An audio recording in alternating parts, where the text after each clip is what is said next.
150 150 divided by 5. Here 5 is a divisor, so we need multiplication table of 5. 5 times 0 0, 5 times 1 5, 5 times 2 10, 5 times 3 15, 5 times 4 20, 5 times 5 25, 5 times 6 30.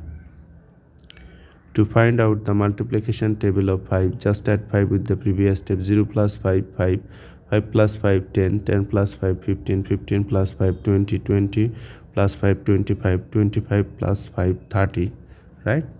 So 5 goes into this one how many times? As 1 is less than 5, so 0 times. So 0 times 5 which gives you 0. Subtract, you are getting 1. Bring down this 5. Next is it. 5 goes into 15 how many times? 3 times. 3 times 5, 15. Subtract 0. Bring down this 0. 0 0 means 0. So 5 goes into 0 how many times? 0 times. So 0 times 5, 0. Subtract 0. So our answer is 0 30. That is 30 is our answer.